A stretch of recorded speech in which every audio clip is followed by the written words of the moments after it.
7-yard line. That's a great call, too. Play fake, and Plummer will put it up, throws over the middle. Poole, touchdown. Quick flag. 3rd down and 5. Levitt swings it to Scatterbo. Scatterbo breaks defenders. Here he goes again. Another touchdown. Scatterbo is the running back, and he is immediately met in the backfield, runs through the contact, and then throws a shoulder for good measure.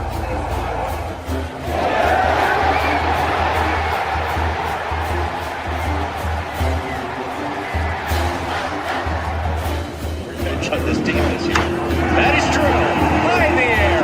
Right center field. Brandon Compton. Welcome to 2025. Today. This one the other way. It's still going back. That's the drag. Walks up and down. Edwards pulls off and buries it. Richardson drives out for Robbie Ryan. Hurt 3 right on the money.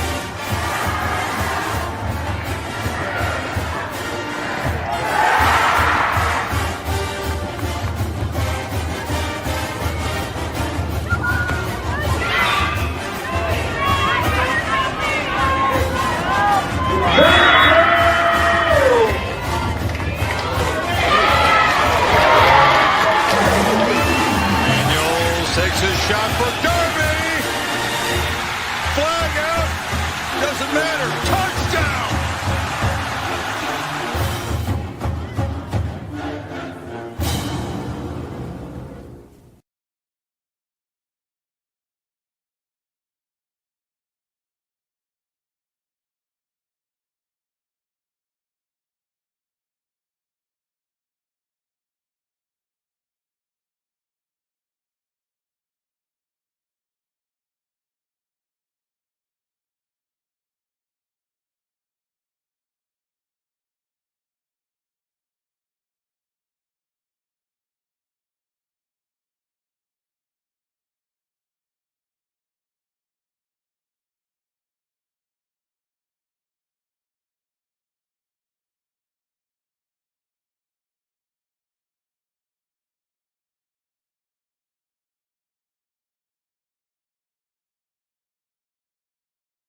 What is up, all? Welcome in to today's edition of Pitchfork Lunch. I am Michael Caratunuto, as you guys know. Yes, at Diablo00 on X, the artist formerly known as the Twitter.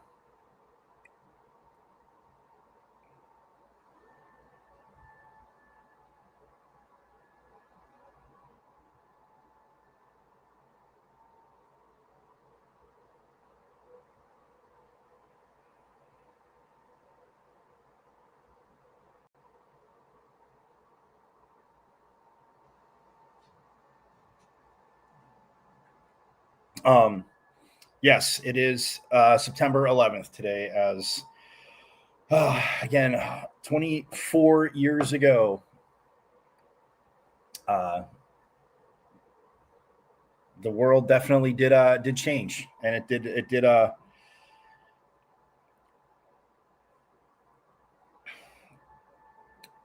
hit home, to say the least.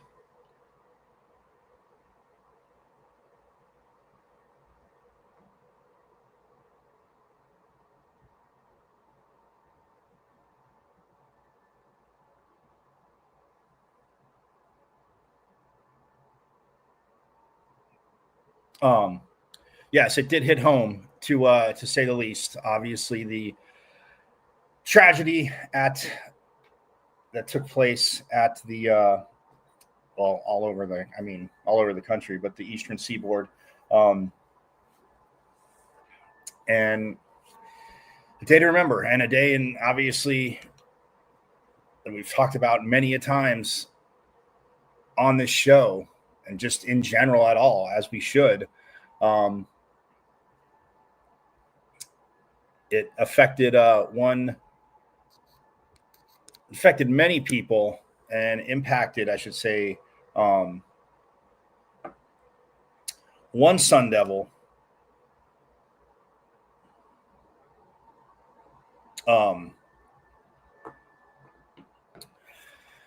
enough to, and obviously Pat Tillman was playing in the league, and it is a day that a lot of people will never forget where they were when they saw this, or when the news broke, and you saw obviously the World Trade Centers in New York, and the other brave souls that were honored, that actually took the plane down in a field, I think in Pennsylvania.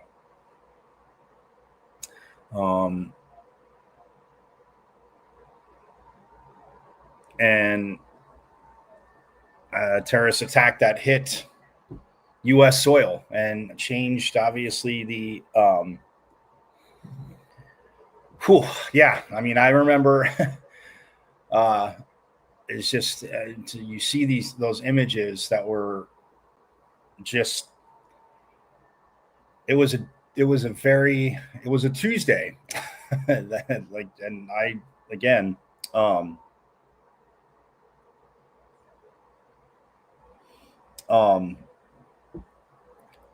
and no matter where anybody was, everything just stopped. And yeah, so we will honor that in the midst of today, talking a little Sun Devil sports. What's going on in Sun Devil Nation? But I am Michael Caratunuto at Diablo00 on X, the artist formerly known as the Twitter, as you guys all know. And you can check out the show live there every day, Monday through Friday, 12 to 1. Also, my IG, as you guys know, michael.caratunuto.5, which is huge. Go there too as well. And YouTube, guys, watch live on YouTube, but subscribe. All you do is go to YouTube. You guys know how to get there, but you see my name, Michael Caratunuto, but my page is at M as in Michael, V as in Victory, C as in Champ 005, at MVC005 on YouTube. And guys, subscribe, as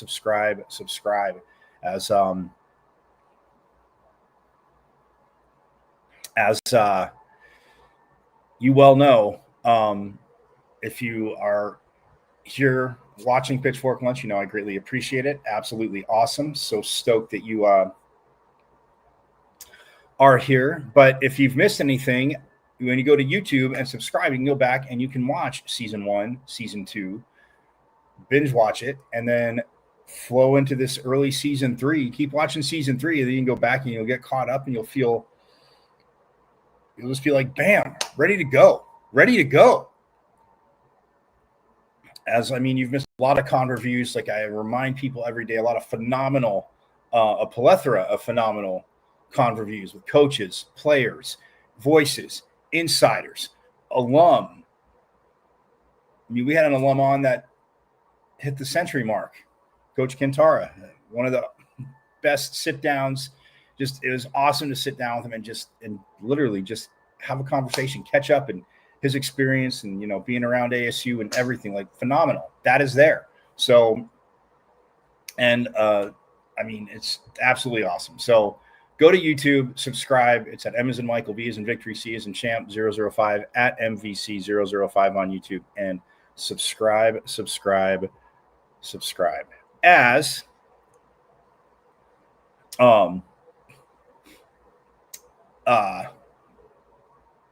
we get into today, though, again, it is September 11th, and, you know, just seeing a lot of stuff, you know, coming up and hearing things. And I saw,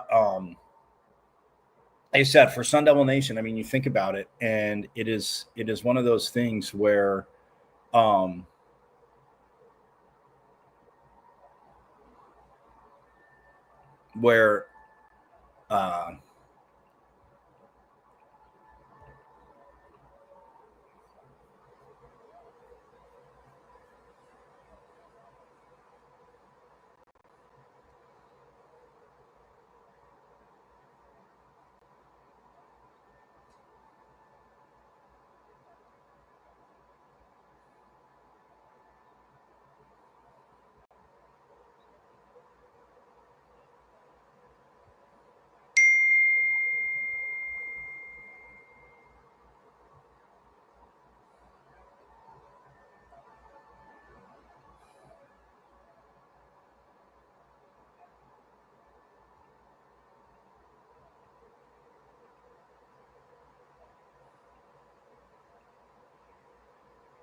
sorry, it's, you see so many things that, you know, and like I said, you know, so many, like, there's certain events, no matter what, you will always remember.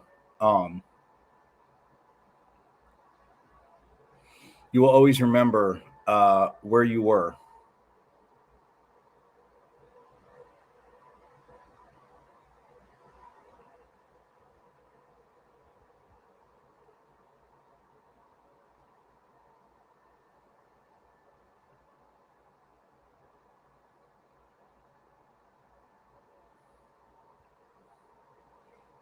You will always remember, like I said, where you were. And I mean, obviously the, you know, first responders, talk about that, and then go into families that it affected. I mean, just waiting to find out.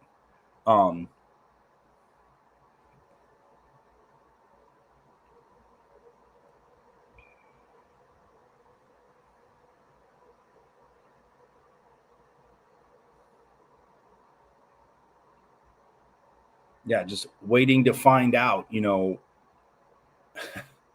to get any form of news.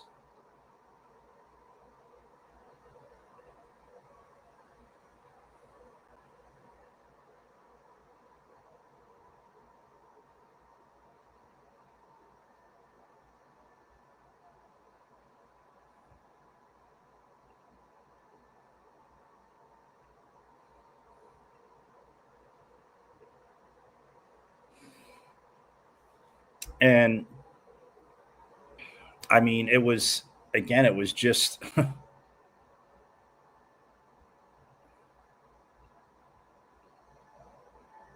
you know, one of those things where you can't,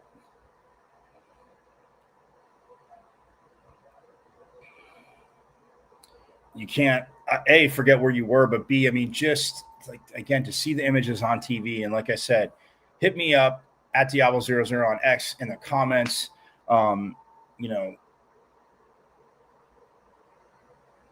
With someone that you knew that may have been there. And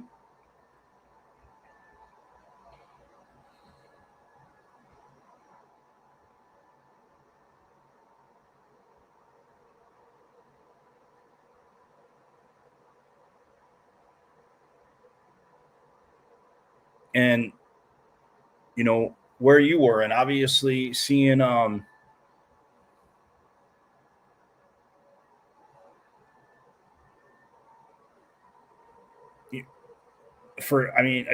Pat Tillman's interview about playing with the Cardinals. He's in the midst of negotiation, and Doug Tamero, when we had him on first show this season, talking about how he got the news and what Pat was like, and the job that the Tillman Foundation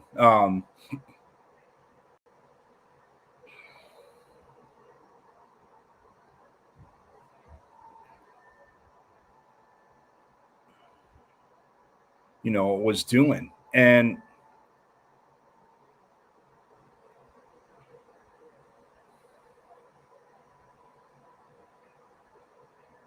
it's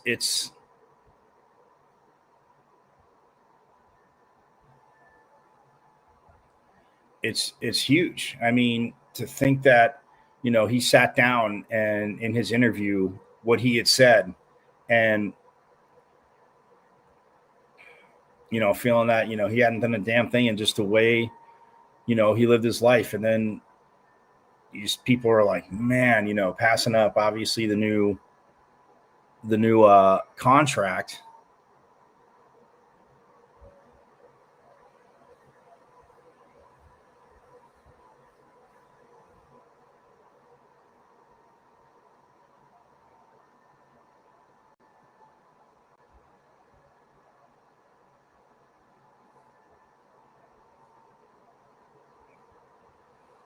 I mean, that in and of itself is one of those things where it's just, you look at it, and again, a man of extreme values and principle. And that's, like I said, the little bit that I got to talk to him, after I met him when being at ASU, and what obviously his, family had to go through. And, then you find out it was, unfortunately friendly fire. But the fact that, is honoring it still goes on. And,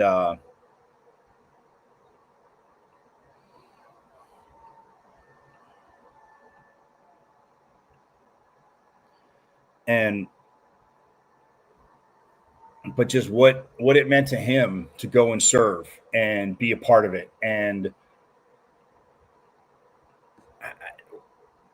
again, just like I said, that level of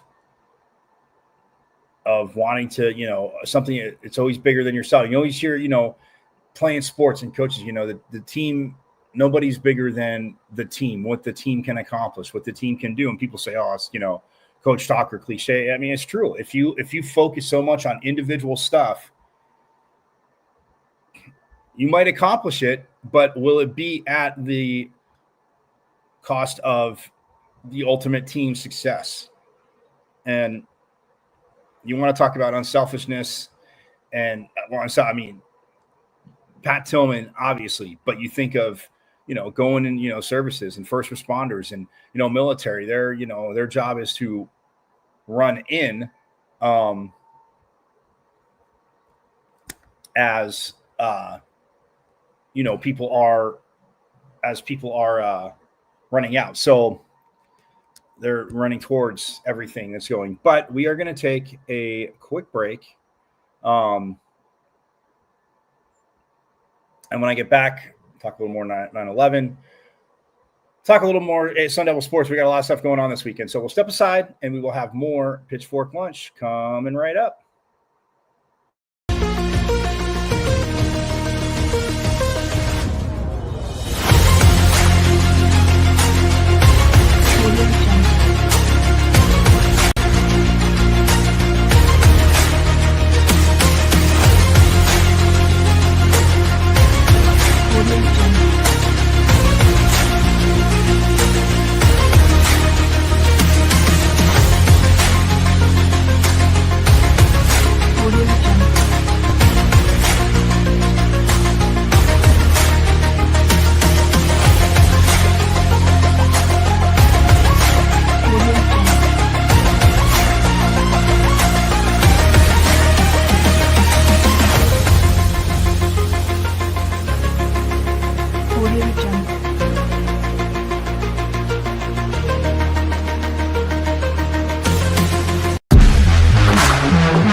go, Pee Wee.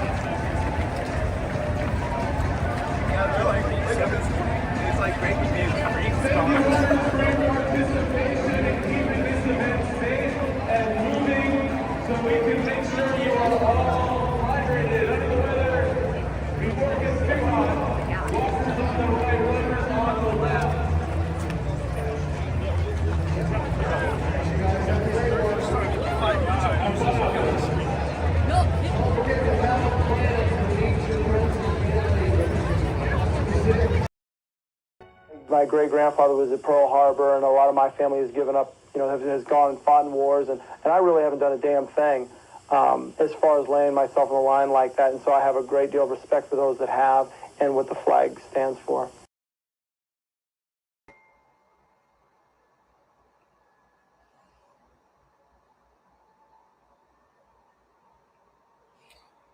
And there it is. You see Pat Tillman obviously talking about, literally right after 9/11 happened and, who had served, his grandfather had served. And again, it's just what it meant to him. And you saw the Tillman race, Pat's run there, obviously here in Tempe.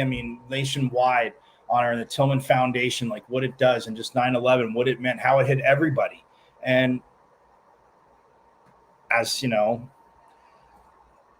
like I said, even being a former Sun Devil, like what 9/11 meant to how it hit, home for Pat Tillman. And, he went and dropped a career in the NFL. And I got to speak to a vet before too, that played, because a lot of you Pitchfork Punchers know I covered the junior colleges, community college, the JUCO conference out here for years. And he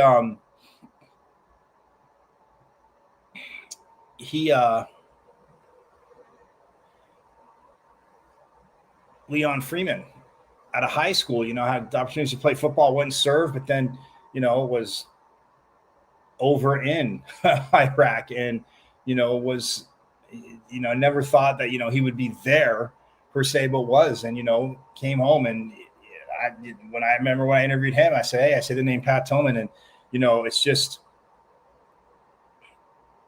hearing Leon's answer then, and, knowing that he had served and what he had done, it's like I said, it's crazy. And on this day, again, we remember, always remembered, never forgotten the fallen, all that have served, and just what, people sacrificed. And to, again, have something like the Tillman Foundation, started up, and his family being a huge part of that. And, what Tillman scholars are doing and what they're accomplishing. It's just, man, again, just absolutely awesome. But like I said, having at least getting to meet Pat Tillman and getting to talk with him, at times on campus at ASU, and just, around people that, like I said, that knew him. Again, it's just absolutely, so it's always a tough day. Like I said, you always remember that. And I'll never forget, it was Tuesday. I was actually headed into work. I woke up late because usually I watch the news in the morning. Woke up late. I know that'll surprise a few of you.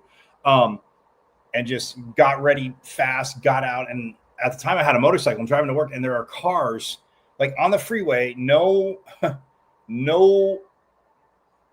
police, ambulance around, nothing. And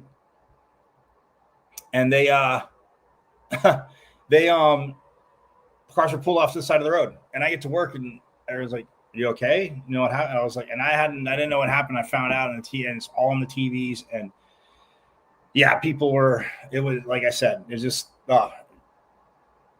again, still get like that chills down the spine feeling when just thinking of all of it, seeing what happened, and then obviously events going forward there afterwards. But again, just thank all first responders, all that have served and defended, like I said, our freedoms, and had to respond from that, and just being attacked on American soil.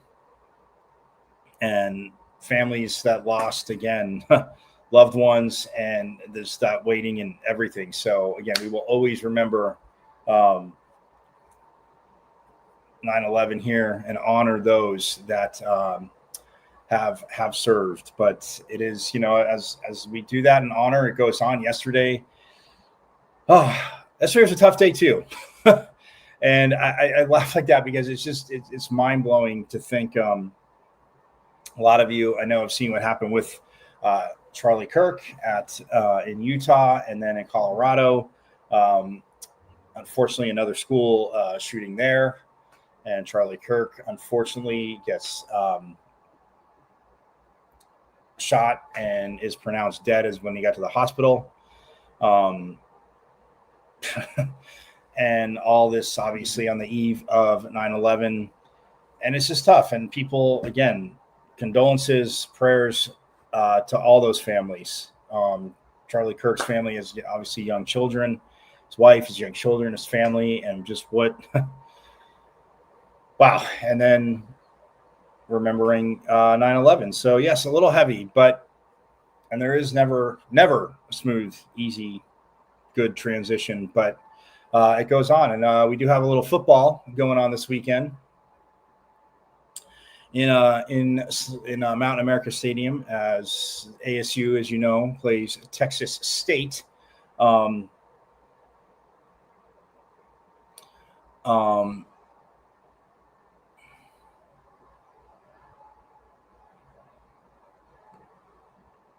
And I promised yesterday that we were going to hear from we heard from Coach Reynolds yesterday. We're going to hear from Coach Tuitele, the offensive line coach. We are going to hear from him.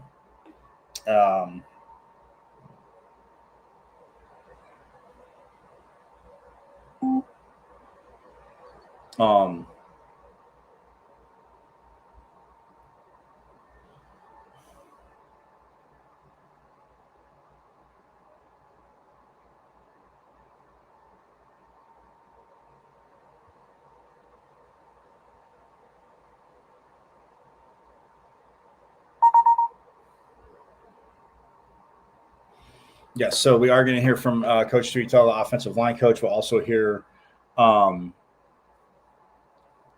actually, we'll hear from Coach Dillingham tomorrow.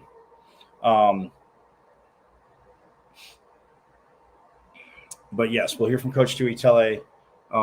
And again, just what a job, the offensive line did, and at Mississippi State, and just, how they're growing. And again, his coaching style. And it's just funny because with Coach Dillingham, we had him on here, after he got hired, and I talked about, his coaches he brought in, and he's like, yeah, every time I called, an offensive line coach in mind,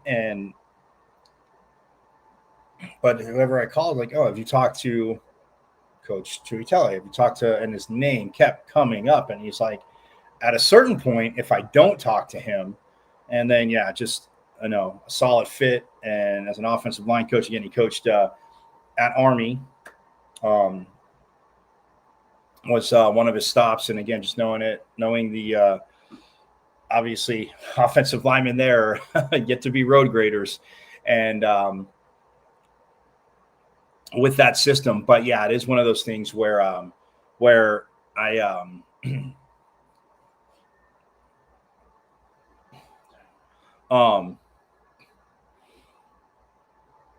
it is one of those things where when you look at it, it's how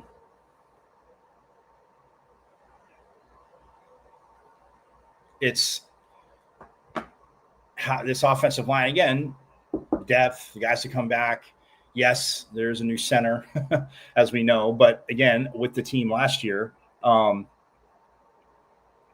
So yeah, it was one of those things. And again, you love talking to him about like what these guys can do, how they're doing it. And I asked him obviously about Kanye and Udo, who obviously transferred in from, they got him through the portal.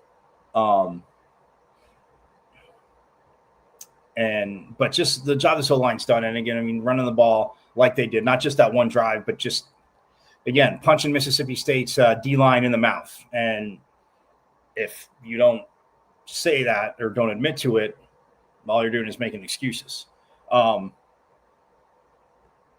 So, yes, without further ado, here is Coach Tuitele from after practice yesterday.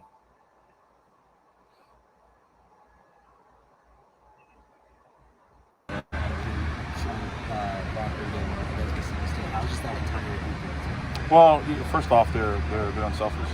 I mean, they're physical. We asked a lot of them in the pass game. We asked a lot of them in the run game, and they've all done a great job. And in blocking, it's inspiring when you see a kid like that, or all of them, just fire off the ball and take pride and block. And even JT and Joe Tyson, one of the best receivers in the country. It's not just because of his playmaking ability, because that son of a gun blocks as hard and as violent as anybody on the team. So, and again, it's part of the culture, and it's just inspiring seeing those guys bust their tail, and whenever they're not in a special teams drill or tight ends drill, they'll run over there, and I look back and there's Shaman running with us in some drills. So, and it shows, and I'm glad that Coach Mons does a great job of recruiting those guys that fit our culture and that are super talented.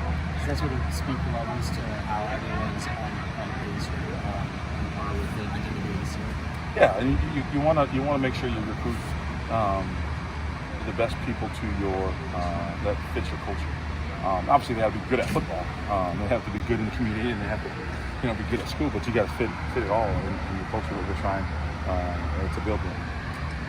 You have 3 running backs in that room, Kyson, Ralik, and Kanye. How do you feel like you have to make adjustments for each guy individually with those linemen? Each of them have their own skill set, but they all run hard. They're going to do whatever is asked of them, and some of the plays, may fit another running back's strengths, but the other running back's going to, hey, I'm asked to do this, I'm going to put my head down and go get 4 yards.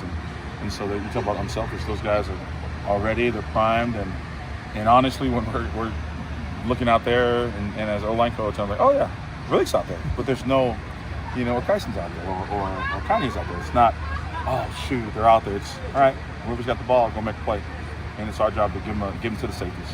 What's the biggest growth you feel between? I mean, I know like we was here like week 1 and week 2, but I mean just like running the ball like that, the mindset that was in the second half, but just you feel the biggest growth between the guys on the O-line. Well, every year you just try to figure out who your team is, and a lot of it take place on Saturdays. And so when you try to feel what your team is, especially game 1, you're going to find what they're really good at and what they're really comfortable at, and a lot of it. And sometimes they don't know until Saturdays. And in that first week, hey, we like this scheme, or we like this scheme. I said, okay, well the boys like this, and let's tailor to that. And so, we just understood what our players are good at, what we need, and we kind of meshed it together. And again, to kind of get this whole thing, just as a culture, just got to figure out, okay, what do our guys have confidence in? How can we put them in the best schematic situation?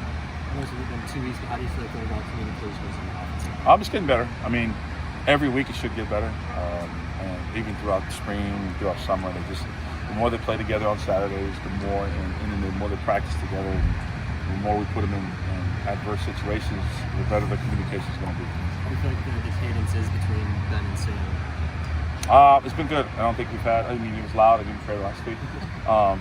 And so I think the communication's been good, knock on wood. They hear Sam well. They hear, who they need to hear. So right now it's been, hopefully improvement, but it's been pretty good. How does it just speak levels to Ben's work ethic from where he was at the beginning of spring to now having very minimal bad stops?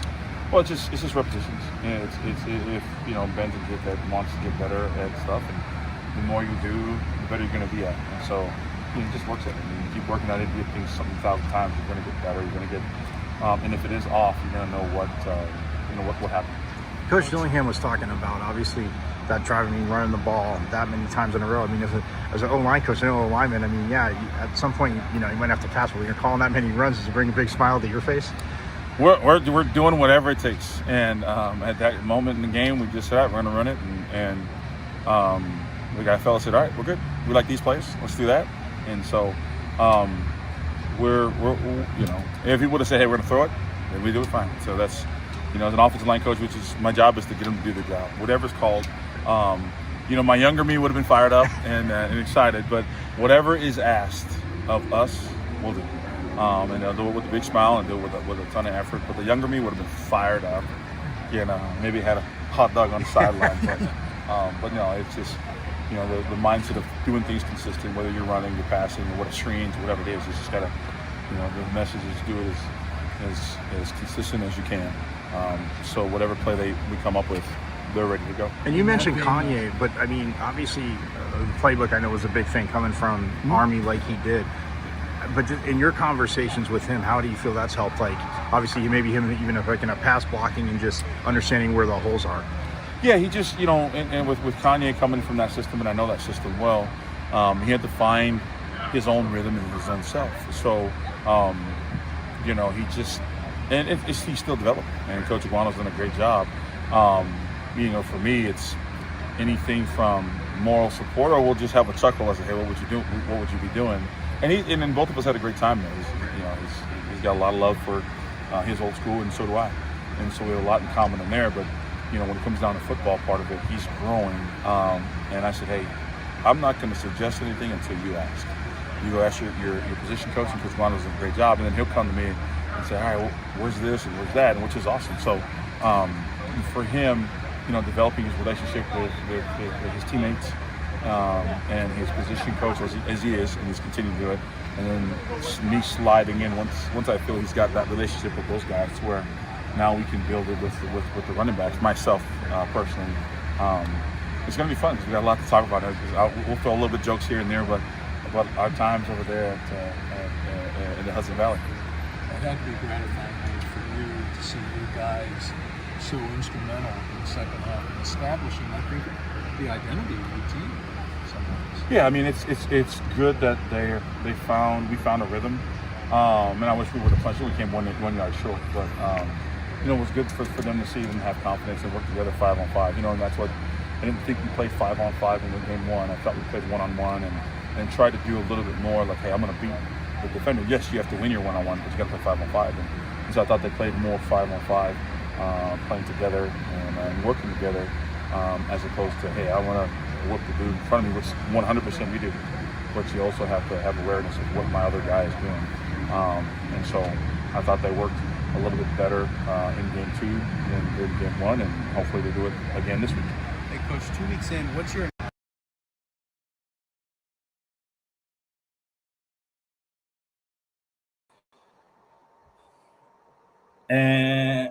And you heard it right there, Coach Tuitel. I mean, I obviously asked him about that, the road grade. But, yeah, I mean, offensive linemen, a lot of times it's, run the ball. They want to set obviously, you say the ego, the bravado, however you want to say it. But, yes, to dictate that to the defensive line, to definitely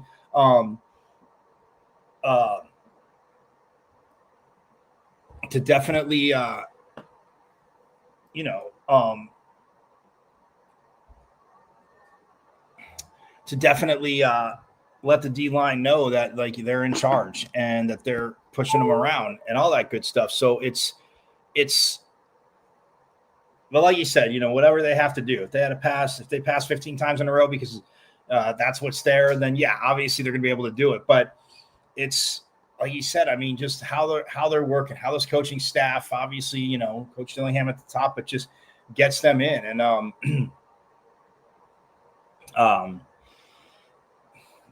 it's one of those things where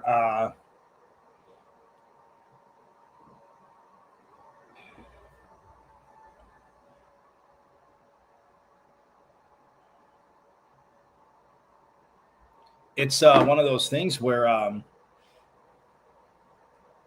mean, it's absolutely huge because they're feeling better. I mean, you talk to like a guy like Kyle Scott, a guy like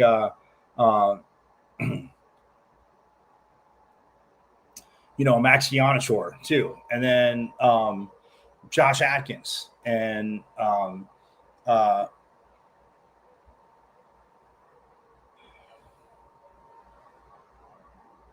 and then Himento will be guard. Like it's just at the other guard. It's just one of the things in how this unit is coming together. And yes, Sam Levitt getting used to it.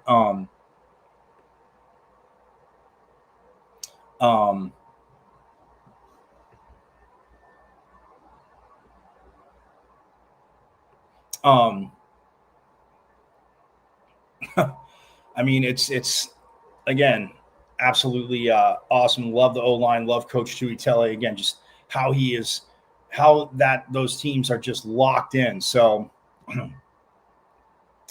but Texas State will be here Saturday night, 7:30. You guys know this. Also, yes, the soccer team, as you know, is in the midst of their 7-game homestand.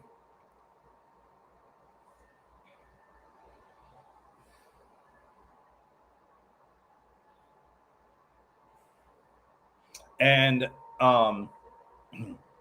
they are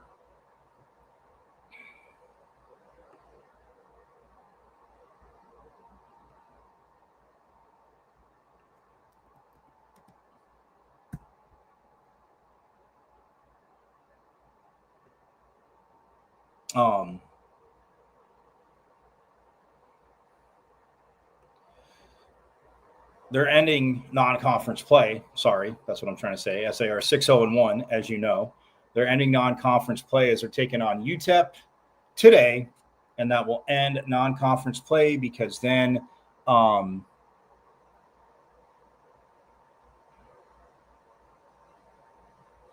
they play UTEP tomorrow. Sorry, tomorrow, Friday. Volleyball plays today. Soccer plays tomorrow. Sun Devil Soccer Stadium. Yes, you should be there. It is at 7 p.m. On ESPN Plus. Don't forget. So yeah, UTEP, first time they've played since 2011. And then, boom, next Thursday, conference play starts. Big 12 play starts. BYU will be here and Oklahoma State after that. So, and they're a week apart. So they don't hit the road again until BYU, Oklahoma State, and UCF. They don't hit the road again, guys, until October 2nd, where they get to go to Cincinnati. And then, of course, they'll take that short little jump, and they will take on West Virginia Sunday, October 5th. So those are there. And then they're at Colorado. Then they return home October 16th for Texas Tech. So, but nonetheless, I mean, that's, not too bad. Get to sleep in their own beds for a while, see what they can do. And they've been looking really, really good. Really good. Gotta say. And the Devils volleyball, yes, Coach Van Neal and his team deep in the heart of Texas. But yeah, they will take on Texas State at 4 p.m. today, and that's on ESPN Plus. And then they will take on Incarnate Word Friday at noon, tomorrow at noon, and then number 2 Texas is Sunday. And yeah, again, just believe me, they know they're playing them, but the coach has them prepared for Texas State, Incarnate Word, like Texas State, obviously tonight, Incarnate Word. It's a quick turnaround, but the coach has them prepped for that as, again, today, 4 p.m. ESPN Plus. You can check it out. Again, little injuries. I don't think Noemi Glover will be back from what coach said. But who knows? Again, they keep that, and as they should. Yes, with what I do I want to know? I've said this to you Pitchfork Lunches before, but if I'm a coach in any sport, I don't need to let anybody know. It's like the whole again, football, but with quarterback, if you ever return to quarterback, everybody knows who your starting quarterback is. If you're having a battle, and I'm a head coach, just so you guys all know, as much as I love what you do and respect it, and you want to talk about things, like, you'll know first snap of game 1. Then after that, why am I giving somebody something extra to prepare for? To go back and look at certain film, wherever, it doesn't matter, rookie, veteran, but in this sense, I'm not telling anybody. Like, we're not telling anybody's staff. And if it does leak, believe me, I would find who leaked it, and as I would not be very happy. Let's just say that. But no, it would be my decision, so it wouldn't leak. Nobody would know who's in the lead. Nobody would know. They, Price there. They're going to take equal amount of snaps, everything. So,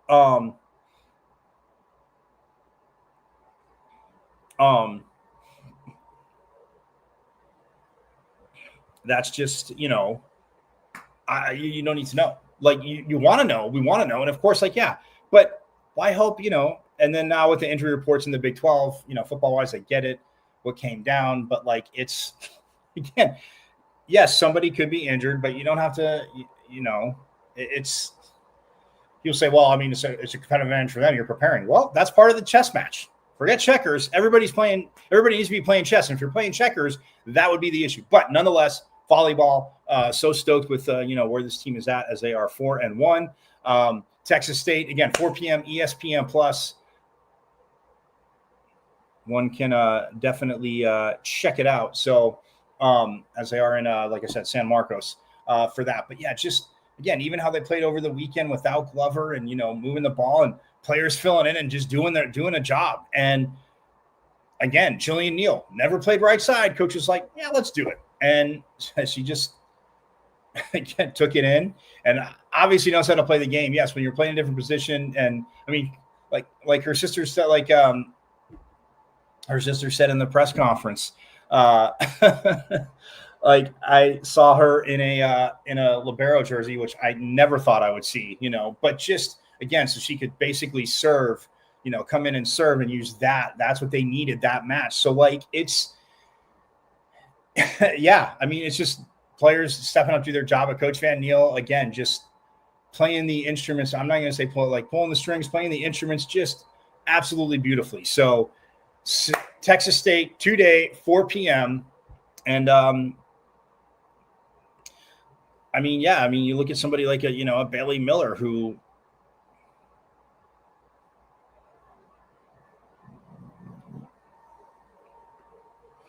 I mean, you look at, Glover has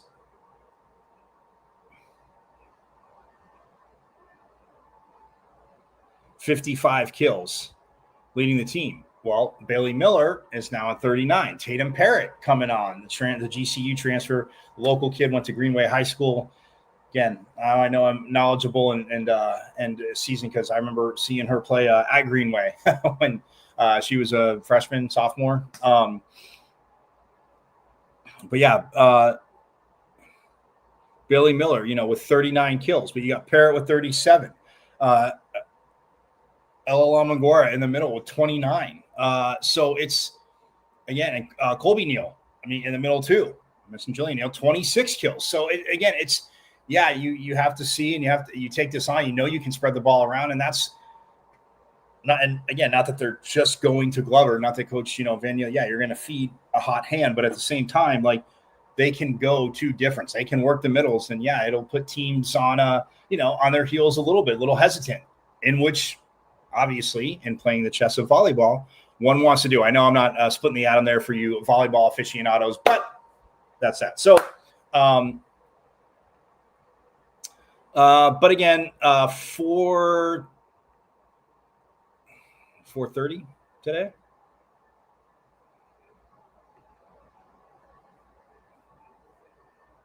Yes, 4 p.m. ESPN Plus. Bam. Texas State. You can check it out. So that is in and of itself is awesome sauce. So that's going to do it on September 11th. Again, thank you to all that have served. Thank you to all first responders, not just that day, obviously every day. Thank you military-wise. And again, for all that have served and protected our rights and our freedoms, and attacks like that, we greatly, I greatly thank you. Knowing what it's like to have people in military families, family that has served. It's, yeah, I mean, it's always, it's, calling to a higher need, but for the families too, that sacrifice, again, thank you for all you've done. And just in this day of remembrance. And like I said, ASU wise, having somebody like Pat Tillman, but across America, there were many that had that had someone like a Pat Tillman and that they lost. And on this day of remembrance, again, as I've heard many a times, fallen but never ever forgotten. So to the services, thank you. Armed services, thank you, your families, for your sacrifice. And we'll be back at it tomorrow. Same bat time, same bat channel. And yes, as you know, hashtag our state. Thank you to reigning Big 12 champs women's volleyball for always reminding me of that. I'll leave you with a little extra on the way out. But yes, as always, forks up. My great-grandfather was at Pearl Harbor, and a lot of my family has given up, has gone and fought in wars, and I really haven't done a damn thing as far as laying myself on the line like that. And so I have a great deal of respect for those that have and what the flag stands for. I went to Arizona State. Right. I'm a Sun Devil, man. The 27-yard line. That's a great call, too. Play fake. Plummer will put it up. Throws over the middle. Pull. Touchdown. Quick flag. 3rd down and 5. Levitt swings it to Scatterboom. Scatterboom breaks defenders. Here he goes again. Scatterboom is the running back, and he is immediately met in the backfield, runs through the contact, and then throws a shoulder for good measure.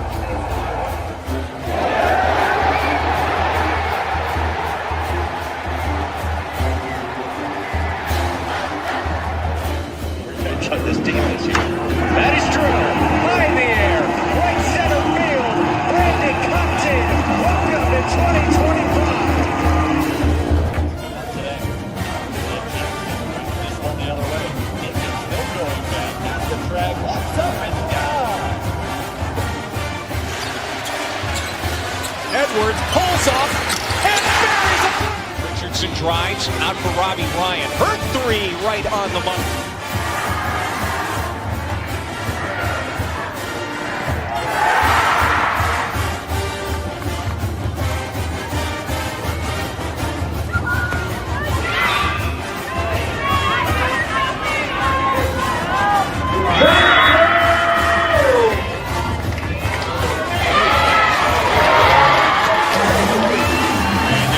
Takes his shot for Darby.